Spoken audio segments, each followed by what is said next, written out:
Butterfly is a character that anybody can identify with, the situations. Unrequited love, trust that is broken. This completely open-hearted giving of herself. Beautiful, young, trusting girl taken advantage of. Tragedy ensues. And it's not just a sappy story. The best productions are never sentimental.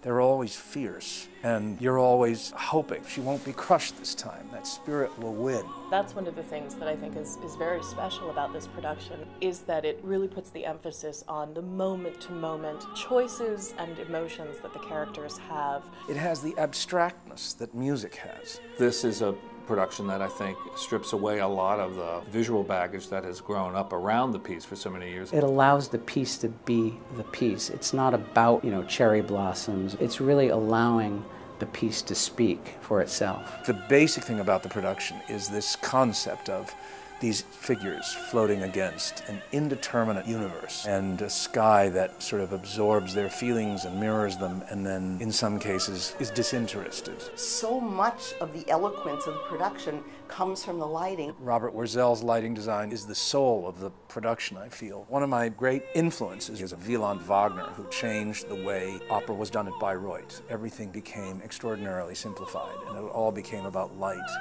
And the psychology of the characters became the psychology of light. Because the production is so visually rich but physically spare, you hear the music in a way that has more clarity about it. So there's a unity to the design of the production that I feel mirrors, in a funny way, the unity of this nearly perfect score.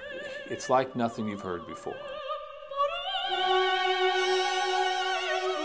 If you're thinking of an opera to bring someone to for the first time, Madama Butterfly is a great so-called starter opera.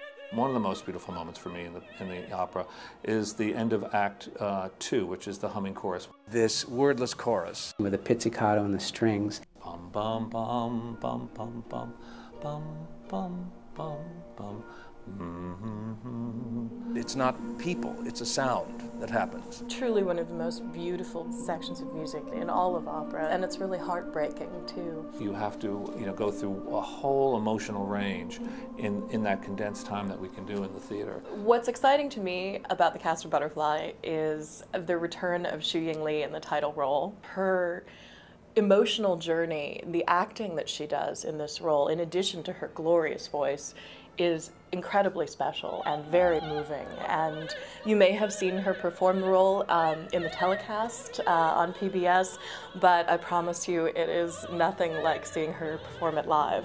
We're incredibly proud, of course, at City Opera that our production of Madame Butterfly won an Emmy Award this past year, but I don't think we are terribly surprised, frankly, by it, because it is just one of the finest productions we do. I'm thrilled that this production has been so popular, and I've always loved revisiting it. The same show, when you're reviving it, can be very, very different in feeling and nuance. Maybe you've seen our Butterfly before, but I think you're really going to enjoy these people who are performing it, because they are going to bring something very special to it that you haven't seen before. And you will fall in love with opera in the way you never did before.